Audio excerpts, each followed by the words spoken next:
all good in the neighborhood. What's that come in now? Oh, there we go. Everybody be quiet? Okay, cool. Hey, everybody. Welcome back to the Daily Biker Podcast. Y'all know me. I am Marcus. I am your clueless leader. And today, I do know where I'm at. I am kind of still mobile studio. We're at the shop. Still mobile. So we're in the middle of the sales floor. It is coming down to an end of a day. So if you do hear some noise in the background, although business closed at 6 o'clock, we still got customers. We're still getting everything taken care of. So we're still doing the damn thing. But as always, because I can't seem to run away from her, I have Miss Muffin. Hello. I have the ever-prevalent Daniel. Hey there. And I have Daniel, and I don't have Lewis, because Lewis decides not to show up. He decides to do other things. You have to clean an airplane. I Yeah, had to clean it. whatever. That work getting in the way of things. Whatever. Stupid job. So, this is going to be a fun podcast. We got a special guest with us. All right? Scott, say hey to everybody. Hello, everybody. We can already tell it's going to be a good start. So, Scott, how long have you worked with us here at White Lightning? I started September 7th. So September 7th, so we're almost at a month now. We're 2 days away from a month, so. But Scott, you come to us from the Wisconsin area, is that right? I'm originally from Michigan Originally from Michigan. and coming from Jasper, Alabama. So a Michigan boy comes to us by way of Jasper, Alabama. Yep. So moving back north. So how long you been wrenching on American Muscle V-Twin? Went to school in '98, so I've been wrenching on these Harleys for about 22 years. Okay. So, yeah, I know when you first started, we were talking about the Buell that's on the back of your vehicle that you carry around now. What kind of bike is that? It's a 97 S3. It's got about 4,500 miles on it. Really good shape. Do you ride it, though? Because I've only seen, I saw you pull it off the other day, but I didn't actually see you ride it. I've had it for about 6 months. I've got about 500 miles on it. Yeah? It likes riding. It likes riding on the back of the Jeep. So, but that's your, so Buell Sportster, that's kind of your forte, is it not, as we were talking once before? Yeah, I grew up on dirt bikes and always had a motorcycle. Love the crotch rockets, but I can't be riding around on a Suzuki or a Honda, so I like my Buells. Well, I'm not going to hold it against you. I don't think they're going to hold it against you if that's what you decided to ride around on. I'm not going to hold it against you. I don't own a Harley. Daniel's got his, My KZ1000. yeah, what year is that one? It's a 79. So his 79 KZ1000 is sitting out front. We'll show it to you here in a few. So, but, we don't necessarily discriminate. I didn't start on Harleys. I know you said you kind of come from the dirt bike area. I didn't start on Harleys. I started with a Honda scooter, then I moved up to a Suzuki sport bike, and then a couple different Honda sport bikes before I ever got my first Harley. I liked them, but that wasn't the direction I envisioned myself going when I was younger. Of course, then once I got Harleys, I didn't envision the direction that I'm going now with my Harley.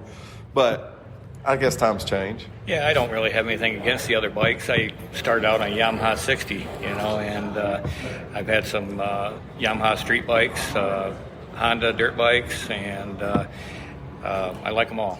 Yeah. If it's got a motor in it, I like it. So your Buell that you have, is that the only bike that you currently are in ownership of? No, I have 10 Buells. So Just a few of them. where are your Buells at currently? I've got one up in Kansas in a storage unit, actually two up in Kansas in a storage unit, and my other ones are at a buddy's house in Alabama. We got to get you a place so we can get all the bikes together. Yeah, I didn't mention the 3 Softails either. What are the 3 Softails that you have? I had a buddy that built a Rolling Thunder custom bike with a 113 SNS motor and dual Weber carburetors. He passed away, and I was fortunate to buy the bike. Okay. I built a 99 replica of a Fat Boy, which has 2-stage nitrous on it. It's a little 80 cubic incher, but it gets up and goes. Oh, yeah. And then I have a 95 Heritage Softail with a sidecar on it. Okay, that'll be a cool That would one. be cool. Yeah, everybody likes that one. That'll be cool. Where is that one down in Alabama? That one's in Kansas. That one's in Kansas. Okay. Yeah. We're gonna have to take a drive to Yeah. go pick up some motorcycles. Yeah. Fill every trailer. Yeah, multiple times. Yeah, that thing came in on trade up in Kansas, and so I picked it up for cheap. It has a motivation sidecar on it. Okay. And an S&S 106 motor. Okay. So it'll even scoot with that sidecar on there. Oh, yeah. You do a little bit of two-wheel action with that thing? Oh, yeah. Yeah, no matter where I go, everybody likes that one. Oh yeah. Yeah, that'd be cool. I think I've only seen pictures. I don't think I've ever seen a Softail with a sidecar in person. Around here, we've got a handful of sidecars that run around, but it's guys with either the Gold Wings or if it's a Harley. Yeah, we got a couple Euros that run around town, and then otherwise, if it's a Harley, there's a Road King and a couple other baggers with sidecars. We don't really get to see those more nostalgic style of bikes in this area. Yeah, this thing's kind of unique because it just has a coil shock on the one side. It doesn't have a leaf spring like the Harleys do. Yeah. It is a motivation sidecar, a little bit more aerodynamic, but yeah, it's a really, really fun bike to ride. What color is that? Is it black or is it all paint matched? No, it's yellow with the cream color, and then it's got the Harley decals on the tank, and then I had the sidecar painted to match the tank.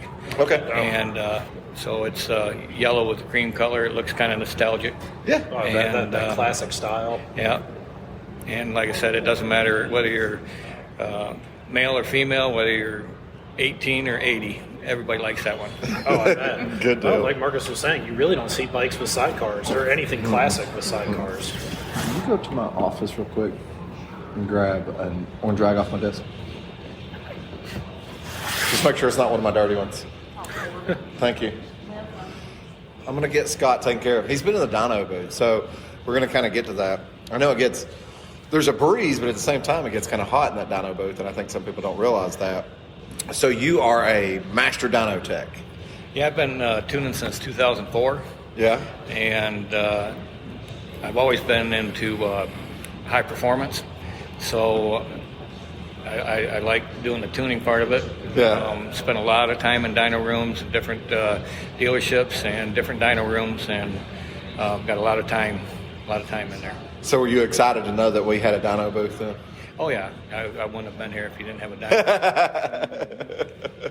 Well, I mean, I've got my seat of the pants dyno. I don't think it works that great, but Well, I've even put together some mobile dynos.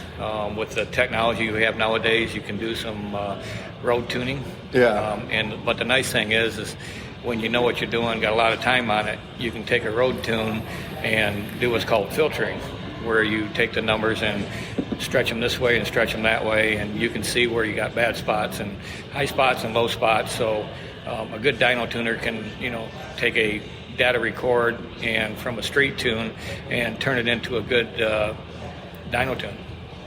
Well, we were kind of talking about that a little bit earlier, and one of the biggest things that I've always wondered about, because I've had people mention it, you hear whether it's a customer mention it or somebody at one of the events mention it, or for me, I'm on social media a lot, so I hear people mention it.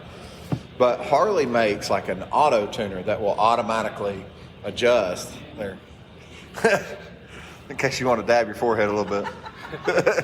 You worked them too much. They make a auto. Harley has an auto tuner that will kind of do some adjustment, which I don't know if necessarily is kind of a needed thing here where we're at, but I would imagine maybe somewhere out, getting into the West Coast, getting into Colorado and Utah and stuff like that.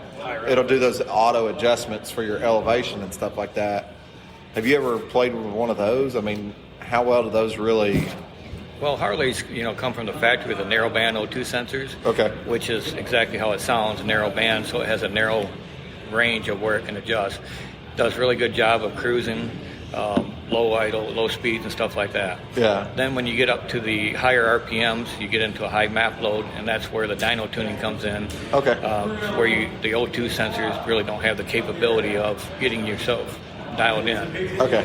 Harley also has what's called the Pro Street Tuner, which has a wide band capability where you're taking the narrow bands and converting them over to wide bands. and that program has the ability to adjust at 80% throttle, 100% throttle throughout the whole RPM. And it's nice if a person is traveling from state to state or going out to Colorado or going to Sturgis, right, and then coming back here to this area. And the motorcycle will always run good if you got this wideband sensor on there, the auto tunes. Okay, so the auto tunes, I mean, they're good. They're worth the... Yeah, the technology comes from the automotive world. You know, they always get the technology first, and then the boats get it second, and the motorcycles seem to be last in line for the technology. But we're getting there. Screaming Eagle does have the wideband tuner now, which they didn't have. They've only had it out for about 3 or 4 years. Yeah, but I mean, realistically, if we get to your abilities, we kind of throw those tuners out the window, right? Yeah, there's depending on, there's all kinds of tuners out there, and they all run off the same principle. Yeah, and each one has its pluses and minuses. So if you were to ask me which one's the best tuner out there, they're all one of the best. Yeah. And Harley does a very good job with their street tuner, but it is limited to a desired AFR. And some of the other programs are a little bit better if you're going into all-out performance and some radical combinations. So you were telling me earlier about AFRs, which AFR meaning the air-fuel ratio. Ballpark, stock motorcycle in our area, where does your air-fuel ratio kind of need to be? Well, when you're cruising down the highway, you want to be somewhere between 14.4 and 14.6. Idling, you want it a little bit richer. You'd like to see 14.2, 14.4. Yeah. Because you are stopping, you don't have the air moving on the motorcycle. And then when you're under throttle, you want to be somewhere between 12.8 and 13.2 for maximum power, but you want to be somewhere around 13.5 for maximum torque. So I'm coming from a place of someone that doesn't know a whole lot when it comes to tuning. So when we're talking about, 14 on the APR, that's 14% air to fuel? Yeah, that's 14 parts of air to 1 part of fuel. Okay. So I'm a little bit familiar working on the fire department with talking about parts per million and those types of things. So, and it's kind of interesting to hear that, because you think about those types of things especially when you hear people talk about, this intake or this fuel system or what may be. So that kind of brings me to a great question that I've always had, because I've heard 2 different sides about different air intakes. So the Harley Davidson big sucker, whatever they call it, the high velocity intake that comes factory on like the CVO Softails, okay, versus a standard open breather like the bike behind us. I mean, are we really talking about that much more fuel? I mean, that much more air? Not necessarily. Basically, there's a high flow and there's a standard air cleaner setup. And then a lot of it depends on the engine combination to whether it can pull the air through, and the exhaust to whether it can pull the air through. Yeah. So depending on the cam and the exhaust that you have, the air filters could be different for each case, and that's why the dyno tuning is so important. So, of course, at our dealership, we end up seeing, and it's not just at our dealership. I'm sure you've worked at other dealerships, so I'm sure you see it at many of other dealerships. But people, they actually do more harm to their motorcycle than they do good. So you see a lot of guys that, the exhaust is just essentially too free-flowing, or they put this huge intake on that'll bring in air, and it's like they're not getting the fuel ratio mix that they need, or those types of things. I mean, how often? I'm going to break my ankle trying to move it past the table. How often are those things coming in to be a factor? Well, the narrowband O2 sensors do have the capability of adjusting the air fuel, but if it has to make constant adjustments, it's like being on the throttle, off the throttle, on the throttle, off the throttle. And so that's what you're doing when you're tuning, is you're trying to narrow the adjustments that the ECM has to make to get the correct air-fuel ratio for different throttle positions, different map loads, and different RPMs. So let me ask this. This is what I've been told. Give or take 10 horsepower is kind of where the factory computer can make adjustments. Is that about right? Or is it a little bit less than that? Your horsepower and torque comes from adding more air and more fuel, and so depending on the camshaft makes a huge difference. But for an air filter and exhaust, that's pretty much considered a stage one. Yeah. And usually you can see anywhere from 5 to 10 horsepower, 5 to 10 torque. But you don't have to have a tune at that point. Your motorcycle will self-adjust for that? No, all bikes need to be tuned. Do they? Yeah, and again, the reason for that is because you want to dial in the ECM so it doesn't have to make all those radical changes because, again, it's like being on the throttle, off the throttle. Well, and I've seen guys online talking about taking a bone stock M8 bagger and putting it on a dyno machine and tuning a bone stock M8 and actually getting more power out of it. Yeah, that is true. It does make a difference because every motor's a little bit different. Yeah. And most people are putting, slip-on mufflers on their bike if nothing else. Right. And believe it or not, the exhaust will pull air through the intake. Yeah. Different exhaust, different pulls. Well, I know a little bit on the performance side, and really my performance knowledge comes from the car world.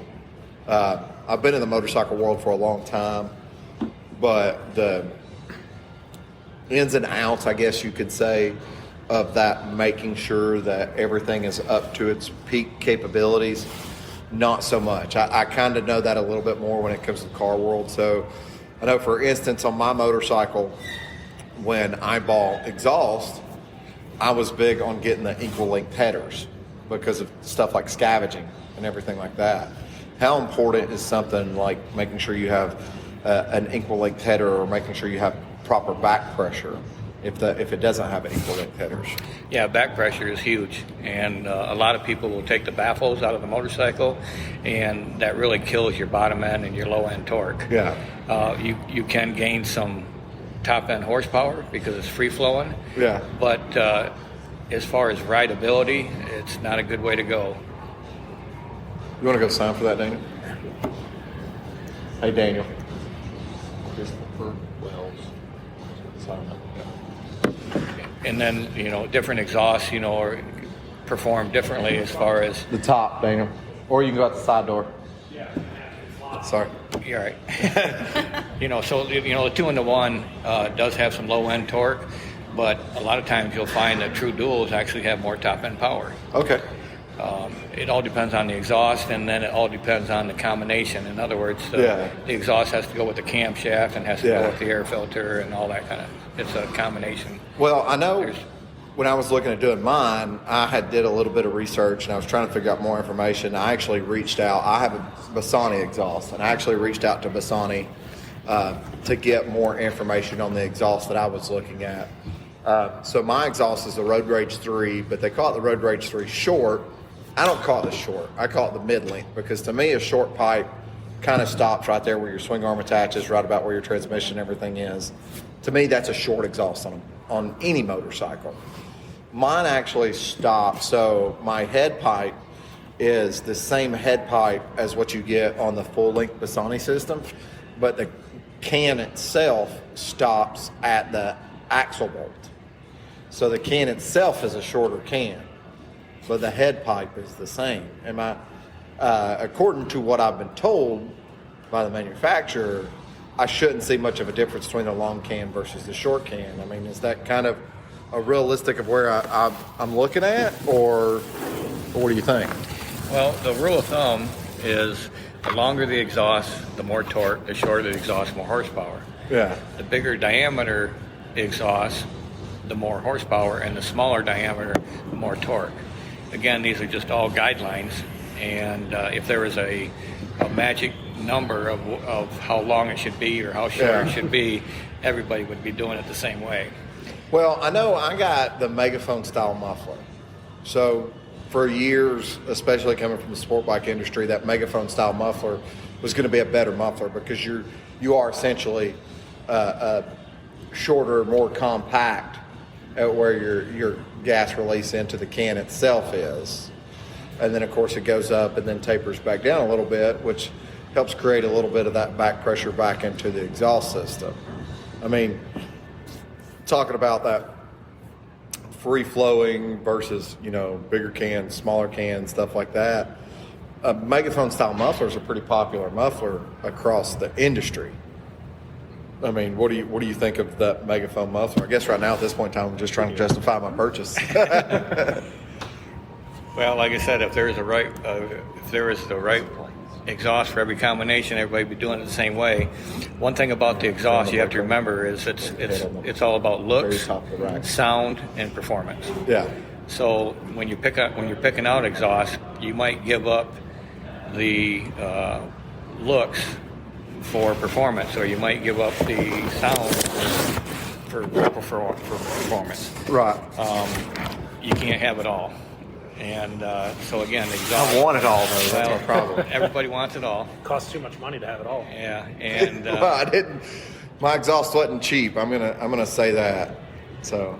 Now, I have a question. I don't know if this is related to Harleys or not. I know a lot of motorcycle manufacturers from the factory, the bikes will run lean as far as, to meet emission standards and stuff like that. Do you find that that's an issue with somebody getting a bike off the showroom floor, throwing an intake, throwing exhaust on there, and then having issues later because of how lean the bikes are from the factory? I know the ECM is going to adjust slightly, but yeah, there's a couple problems nowadays. One is the quality of our gas, and so sometimes you have to run it a little bit richer to get a complete burn. Another thing is there's a lot of things that are built into the ECM to compensate for heat and the load on the engine.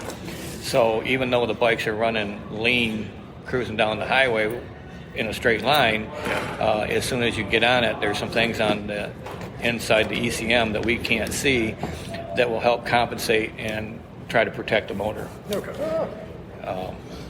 Getting garlic sauce all over me here. We just got our Papa John's delivery. I wasn't sure. I know a lot of You told me it was manufacturers. steak.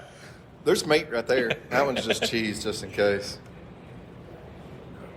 You never know this day and age. Hey, He's trying to cheap out on you. Miss Muffin's doing Yeah, exactly what you meant You got to to do. come back. He and then tricked me. next He time told it'll me be it was steak and taters. And I gave you barbecue last Saturday. Steak and tater sounds real good, doesn't it? Yeah. So, have you ever worked on a California compliance motorcycle? no, I haven't. I actually applied for jobs out in California, but everybody told me I wouldn't like it because of all the restrictions out there, and I am a performance nut. Yeah, I mean, I hear guys talk about, there's certain things they can do, certain things they can't do. I mean, I haven't been to California. I haven't spent any time in California, so I don't personally kind of know what they have to deal with. But I can imagine, compared to what I've grown up knowing about, just kind of do what you want until they brought emissions here, and then all it really kind of boils down to is, do you have a catalytic converter on your car? I mean, motorcycles are still kind of a free world here. Yeah. It would drive me nuts on just having to go, I got to have a smog or an evap or whatever system on there. So, So where are you going with that one? I mean, just the thing whole, about you this, talk about California. Yeah, I've tuned motorcycles with catalytic converters on them, and they've actually tuned in very well with just putting a muffler and an air filter and a tune on it. The catalytic converters are not really a bad thing, so you can get some power out of them. Are they going to be your all-out horsepower motorcycles? No. But just by getting that particular engine combination tuned, you can get the best out of that combination to some extent. Well, I guess here comes the real question that a lot of people want to know. M8. Okay? We're speaking M8 strictly. 107s, 114s, factory engines, people throwing exhaust, and just a set of slip-ons and an intake, that stage 1 kit. What kind of performance should they really realistically be looking at? Because people's expectations are all over the board. I mean, some people are like, I might see a couple horsepower, and they might see more horsepower than that. But realistically, where should their expectations be? Well, the biggest change you can make on an M8 is to throw a camshaft in it. Yeah. That makes the motor breathe deeper, and the valves stay open longer, and take deeper breaths. The M8, because it has 4 valves, doesn't have to run as much duration. In other words, how long the valves stay open. Yeah. And so, therefore, it's a very torque motor. And anytime you have torque, you can build horsepower as long as the torque don't drop off. So that's what we try to do with the exhaust and the air cleaner, is you're trying to increase your torque and horsepower at higher RPMs, when normally, if you didn't have that kind of stuff, the volumetric efficiency or filling the cylinders and stuff like that is hard to do. Yeah. And so you just run out of power. So, changing the camshaft out. So essentially, stage 2. I mean, if you're going to do anything to your motorcycle, go to a stage 2. Definitely. So for the M8 guys, they get fortunate. They've only got 1 cam, so it kind of changes their cost factor there a little bit. Yeah, Harley's got a couple kits out there with adjustable push rods, the 462 cam, and also the 447 cam. One's a torque cam, one's a horsepower cam. And like you said, very, very few parts. We got push rods, cams. We always change the needle bearing inside the crankcase with a heavier duty needle bearing. And other than that, you pretty much, like you said, very limited parts. Yeah. It's very affordable. And a lot of guys will do that after they already have their exhaust and air filter. And Harley does have a lot of good air filters right out of the factory that really don't need to be changed to get power. Yeah. But the camshafts, again, are limited to low duration and low lift. And so, again, that's the huge upgrade, is to put a camshaft in the Milwaukee 8s. Now, we were talking earlier, I put the S&S 475 cam, go for it, in my bike, which you were saying was a fantastic cam. The thing that I don't know about cams are those numbers. Like, I hear people talk about, the 250. I don't see anything in the 3s, which is odd, but I hear people talk about like the 255 torque cams or whatever it is, and then I do see into the 4s and the 5s and stuff like that. What does that number realistically mean? Well, the 255 cam is Harley's number for, and it is a twin cam. That's not a Milwaukee 8. Okay. But the 255 is, I don't know why they give it that number, but it's a low duration cam, like 218 and 236. Stock is right around 200 and 200, so that you can kind of get an idea of how much it's changed. But it's still a low duration cam that at 4,500 RPM, you start running out of volumetric efficiency because things happen so much quicker. Wow. That you have to either keep the valves open longer or lift them higher, or ported heads really complement a low duration cam to give it the top end that it needs. So if someone has a twin cam and they're going to do a 255 cam, what we're telling them right now is they need to buy ported polished heads? Pretty much. Because, you can see 10 horsepower and 10 foot-pounds of torque just with ported heads on that particular combination. I've heard people talk about running ported and polished heads on a bone stock bike and getting power out of it at that point. So, Daniel, you kind of have spent a little bit more time in that Japanese world, where you can get some of that ported and polished stuff from the, I guess you want to call that aftermarket performance stuff. Absolutely. Not to give them praise, like we were making fun of Lewis the other day, but Z1 Enterprises. But a lot of those parts are readily available for those types of bikes because the type of bikes me and Lewis work on have been tried and true for a number of years. Yeah. And just those engines have been available and around, and people at this point have pretty much done everything to them that's possible. I was going to ask you, in dyno tuning, what is the most difficult process of it from your perspective in trying to gain that horsepower versus rideability? Obviously, you can tune anything to make a straight line power to make it not streetable. But like, in your opinion, like what's your The hardest part to tune is idle and cruise.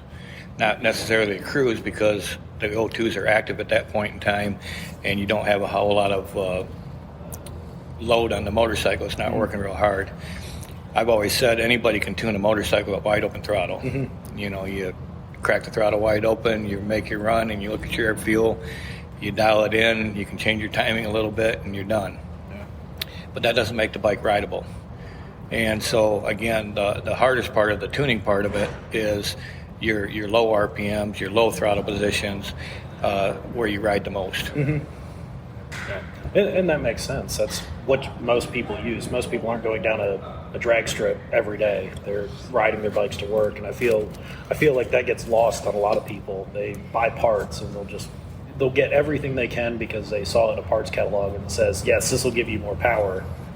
And then you make your bike not really what you want it anymore. Yeah, and the thing is, like, if you run the bike too rich, you're going to lose power. Mm-hmm. If you run the bike too lean, you're going to lose power. Yeah. So you need to have that happy medium of the correct air-fuel ratio depending on how hard the motor's working, all that kind of stuff. So, yeah, like I said, the hardest part is the rideability, and it's so many bikes are out there that are running too rich, so the guy's getting terrible gas mileage, mm-hmm. or they're running too lean, and so you got excessive heat coming off the bike. Yeah. You know. So there's auto tunes out there for just about every program out there, but sometimes you have to look at what you're seeing from the auto tune and maybe not accept the changes and let the O2 sensors pick it up later. Mm-hmm. In other words, run it a little bit on the leaner side and let the O2 sensors pick it up and throw some fuel at it as needed. That way, the 18 Softails are real bad at throwing O2 codes if the bike is running too rich. Okay, well, that would make sense. I was going to say, so that really what it boils down to is you are very appreciative of having an ECM that actually records all this data as opposed to carburetors and... Yeah, you know, they always said that, you know, the best tuners were somebody that could tune by the seat of their pants. And some of the carburetor tuners out there almost have to make good dyno tuners because they feel the motorcycle. And some of the dyno tuners out there will rely 100% on the auto tunes and the O2 sensors and the information that they're given and think that's correct. Yeah. But the good dyno tuners are the ones that can feel the motorcycle. How's it running? How's it feel? How's it act? Is it bucking? Is it coughing? You know, is it spitting, sputtering? You know, does it have good throttle response? All those types of things. Because I'd imagine two bikes straight off the showroom floor with the exact same engine, there's going to be some sort of difference in them. They're not going to tune the exact same at all times. So that's where someone like you gets in there and you can adjust things that are specific to that bike, that rider's style, what they're looking for. And I feel like that's where your skill comes in. That's why you're a master tech. Spent a lot of time in those dyno rooms, and like back in 2012, I think I tuned 280 motorcycles that year. So yeah, there's only 356 days in a year or whatever, and I tuned 280 motorcycles. So that's at least a couple a week. Just a few. Yeah, I mean, realistically, if you look at the breakdown of it, I mean, you're tuning a motorcycle a day, if not two, because you got to take days off. Yeah, I think I was working 6 days a week back then, but still, yeah, a lot of tuning. That was back in 2012. That was the twin cam days. And of course, we were using the Harley-Davidson Super Tuner, and a very good product, which is no longer available. But there's other products that are very similar to that. And again, the Street Tuner does a very good job with the wide bands, with the hidden things that are built into the ECM. And when I first had to tune a 131 with a Street Tuner, I'm like, okay, how's this going to work? No. And so I called some guys up in Wisconsin that I used to work with, and they're at Tech Service up there in Milwaukee, and had to quiz them like, okay, you know as well as I do, you can't run these things at 14.6, so how's it working? But he asked me, he goes, have you had it on the dyno yet? I said, no, I haven't even built the motor yet, but I'm just worried about it. And once I did build the motor and made those top end runs where the motor's, working hard, the air fuel goes down to where it needs to be, and it is a very safe running motor. People have to be smart about how they're riding their bike. In other words, if it's 100 degrees out, you're not going to push your bike hard. Well, you shouldn't. You shouldn't, and a lot of guys like to get out on the highway and run tank to tank. In other words, they'll run 300 miles and fill it back up, fill it up and run another 300 miles and fill it up and run another 300. But your motorcycle needs a break just like you do. That's hard on an air-cooled motorcycle. It is. I know, especially on these old Japanese bikes that all air-cooled 4 cylinders, and when you ride them hard for a long period of time, they definitely need a breather. They need to sit down for a few. So, I'm trying to think of the proper way to reword this. I want to go back to, wideband O2, narrowband O2. When I bought my exhaust, I have dual O2 ports, so I can change back and forth from a wideband to a narrowband. Is that something when people are shopping for those types of things, they need to be looking for exhaust that has that type of stuff? It'd be a good idea, especially if you're planning on doing the wideband conversion, whether it's through Harley or whether it's through Dynojet with their Target Tune or Auto Tunes. Thundermax uses the wideband O2 sensors, and that's a whole different program in itself.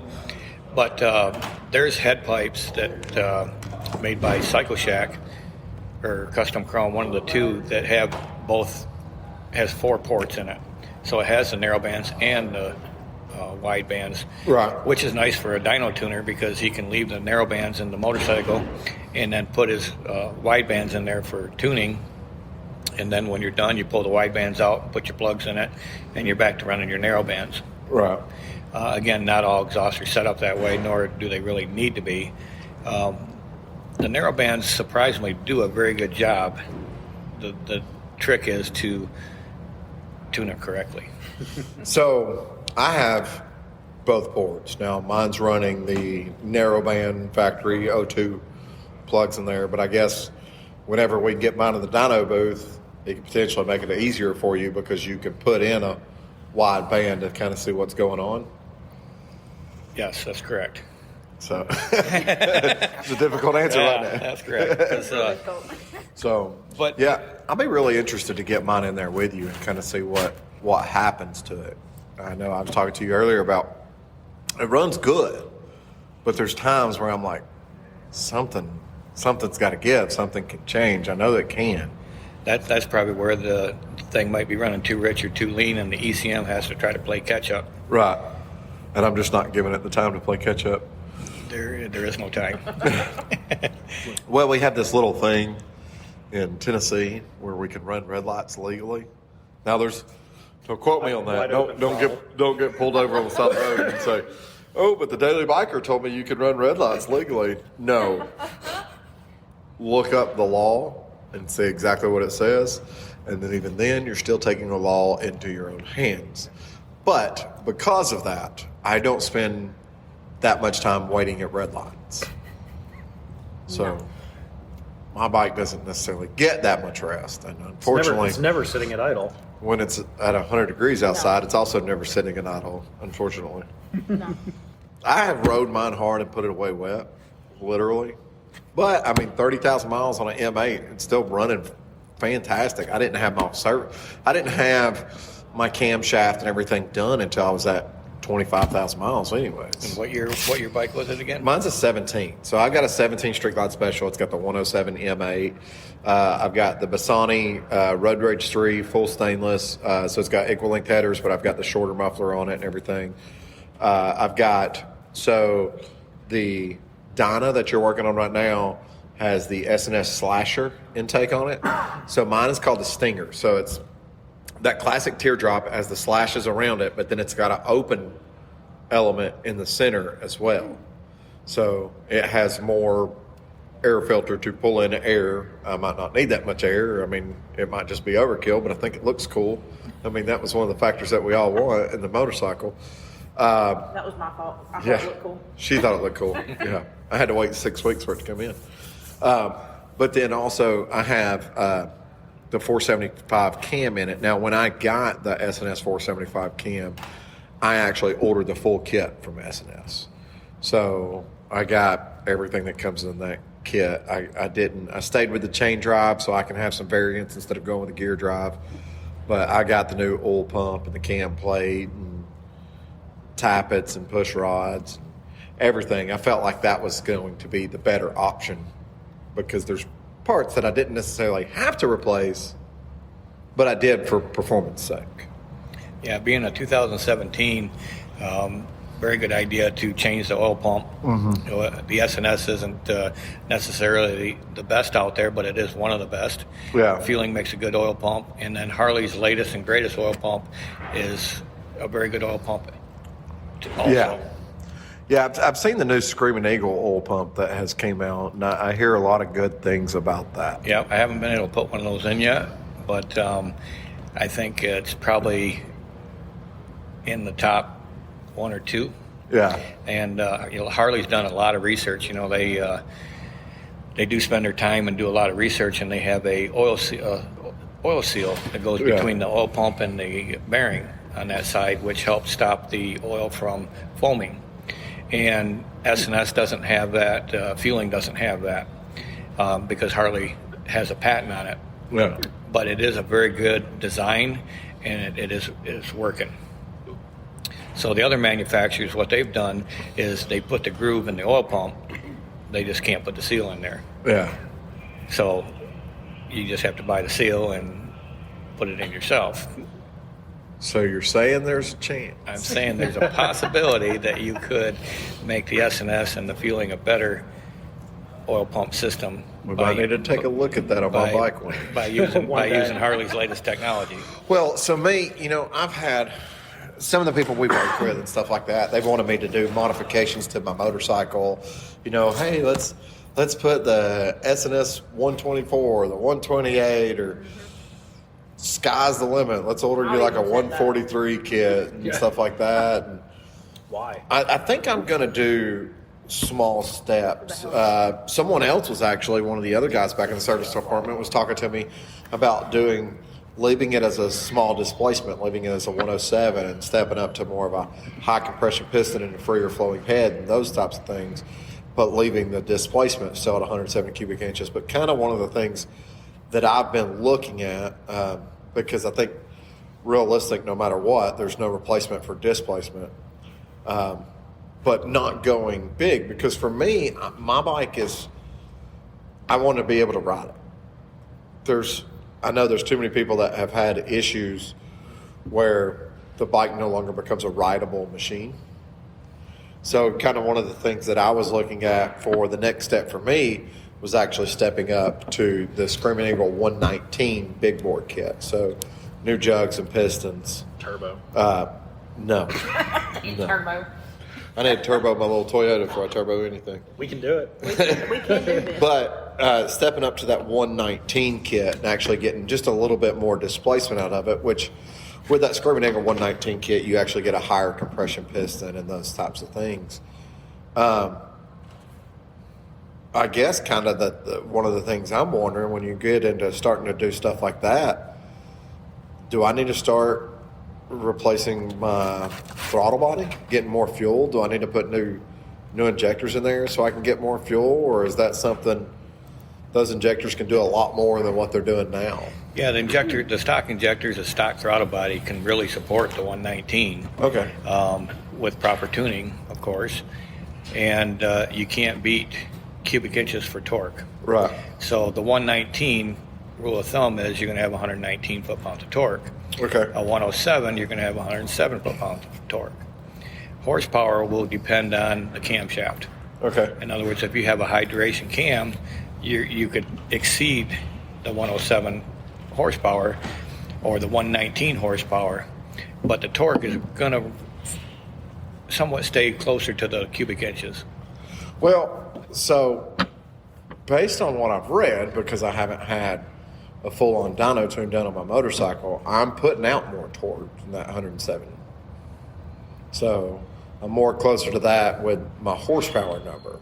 Do you know what your numbers are I don't. off the top of your head, by chance? I don't. But if you talk to one of your teammates back there, so from what I understand, I'm probably about 105, 115. Horsepower. 105 horsepower to 115 foot-pounds of torque. Okay. Is kind of where I've been told I'm at, which 115 foot-pounds of torque isn't really that far off from 107. And I know a 107 and a 114 M8 aren't necessarily that far apart motor-wise either. No, 7.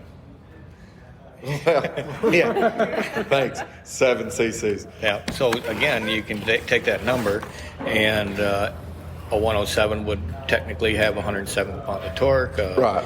A 114 would technically have 114, and then again, the camshaft would dictate whether you had more torque Or more. or more horsepower. So I think my 475 cam, I think that's more of a torque cam, is it not? That's more of a horsepower cam. Is it more of a horsepower cam? Yep. So I'm going to hit the wall very fast, but I'm not going to take the wall very far. Well, one thing you got to remember is how, and probably a lot of it depends on riding style. Yeah. But I mean, it doesn't take long to get past $3,000, and, No. and you're starting to get past the torque. Well, and that's kind of the thing I was talking to you about earlier about how I have to ride mine anyways, because I haven't had that full dyno tune done on mine. So I have to kind of stay upwards in the RPM anyways to really get it to move. But I tell you, once it hits 3,000, it's smooth. I mean, it does that. That's for sure. So another rule of thumb is, torque is what gets you up and going, and horsepower is what keeps you going. Okay. Well, I know at about 2,900 RPMs is kind of where it starts to chirp that rear tire. So I kind of wish it did it a little bit lower than that. But it doesn't take me long to get to 2,800 RPMs. So, which is kind of nice though, because if the roads are a little wet or anything like that, I can mitigate it a little bit more on my riding. Yeah, we do have a bike back there that we are putting a 119 kit in. Okay. And so parts are on order. We should see the parts within a week or two. Okay. And so we can kind of keep an update on that, and that'll Yeah. kind of give you an idea of whether you want to take that little 107 up to 119 or not. Yeah, and I mean, one of the things I was looking at, and I kind of discussed it with another one of the guys that worked here, was leaving it at a 107, getting some freer flowing heads on it, and getting a higher compression piston on there, but still leaving it at that 107 cubic inches. But I feel like my fear doing that is I'm getting more into a custom motor, which to me, and this is just me, I think, with a custom motor, is my reliability still where it needs to be? As long as you got the right parts all together, Yeah. you still have reliability. It's when you start mismatching parts and going too crazy that you start losing your reliability. One thing you got to remember about compression is it builds more heat. Right. Another thing about a big motor is it builds more heat. So, you talked about, 124s, 128s, 131s. Yeah. Those motors right there, they are going to build some more heat. Yeah. And so you might consider staying around the 119, 124 number, and then that cam will complement the cubic inches. Yeah. And the Milwaukee 8, because it has 2 intake valves, is a very efficient cylinder head. Right. So, yes, you do gain a lot by porting and polishing it, but you don't gain as much as you would with, say, a twin cam motor. So, last question, then we'll let you go. We'll let you chow down on your pizza a little bit. Is there a such thing as, I guess, over camming an engine? All the duration. When you build your motor, you want to build it for how you're going to ride it, how you're going to use it. So yeah, you could overcam it. You could put too big of a exhaust on it, and just totally kill the combination. So yeah, you can overkill it. So what we need to do is when I get ready to go further with mine, we need to kind of sit down and discuss exactly what type of riding and what my expectations are. Yeah, because like you said before, you wish that your bike was a little bit more on the bottom end. Yeah. And so maybe that 475 S&S cam wasn't what you wanted. Yeah. Maybe you wanted bigger cubic inches and a lower duration cam. Yeah. And let the torque do all the work. Because again, as long as the torque is increasing, horsepower will increase. Well, that cam sounds good, though. It does sound good. S&S has always made some really good cams. They favor the exhaust duration to help pull the intake charge in. Yeah. So if you look at the numbers on that camshaft, you'll see that the exhaust duration is another about 10 to 15 degrees more than the intake duration. Okay. More so than, say, Harley's cams or Woods cams or things like that. Well, this has been fun. I know we're going to get together later on down the road. We're going to get a little bit more into some of the technical aspects of dynoing at a later point in time. I know there's probably some people listening to this going, "You mean this wasn't technical?" No, this wasn't technical. I didn't understand a single word he said, but he understood everything he told us. So just use your Google machine as long as the government hasn't shut it down yet, and you can find out what he's looking at. Well, Scott, I thank you for sitting down and talking to us. Yep, not a problem. It's been fun. It was a pleasure. See ya. Hey everybody, this is Sean at White Lightning Harley Davidson. I want to thank you for listening to the Daily Biker Podcast. You can reach the podcast on Facebook or Instagram at The Daily Biker, or you can email the podcast at thedailybiker@gmail.com. Be sure to keep an eye on White Lightning Harley Davidson social media pages for the most up-to-date information on all our events and where you can find the boys.